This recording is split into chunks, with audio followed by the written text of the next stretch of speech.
kind of jumped into the Academy menu. I'm presented with an option for weapon drills. You know, I did want to point out this is not the entirety of our sandbox, right? Nope, This is what's in the flight, basically. It's a slice, right? Yep. So I would expect more weapon drills. So, you know, I think I don't know like what fans would be most interested in seeing. I'm going to guess they probably don't need to see an AR weapon drill, right? So let's do something a little more exotic. Yeah. Now, this is, I might do this because this is one of my personal favorite new additions to the game. Sure. This thing is a beast. It is a beast. It sounds awesome. It feels awesome. And real quick, Tom, how would you want viewers to understand sort of, I got 3 options here for my weapon drill. So there's 3 tiers of weapon drills, and the basic one is static bots, and they'll just stand there, kind of just let you get the hands on the gun, right? Shoot the basic targets, and we'll score you on your performance and kind of give you a grade so you understand how well you're using with that gun.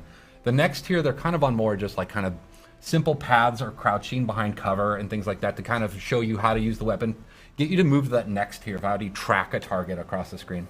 And then the third tier is more, they actually are doing combat behaviors. They're not firing back at you, but they're running around and they're ducking and they're a lot less predictable. And so they're kind of harder to track. They're kind of using more of the actual bot behaviors and mentality. So I guess I'll split the difference and go, I'll go like a tier 2 here, right? Okay. I mean, don't judge. Let's see how you score. Don't judge. Right. There's a lot of pressure here. And I mean, safe to say there's been a lot of internal trash talking as well, right? Yeah, we trash talk a lot, especially about scores. Like, I mean, you know, we're a competitive team at our core, so that's what you have to do.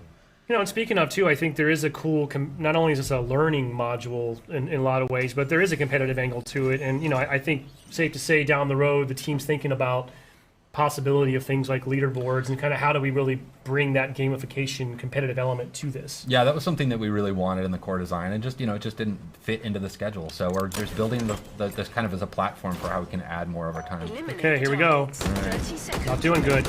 By the way, that's something our fans noticed right there. We have damage per sort of location-specific visual indicators on damage, right? Yeah, it's really helpful, right? It really helps just that pop where you're hitting. Look at that! I choked right there. Now, are you a feather the trigger person with this weapon, or do you just sort of pray and spray? I'll just be honest, I'm hot garbage with this gun. That's first and foremost my problem. I'm trying to get better with it. I kind of use it as like an automatic, but when I'm kind of at range, I'll switch to kind of the feathering. Oh no! Oh man, that pillar got in your way. That was not a great performance. Terrible. 2-star. I mean, terrible.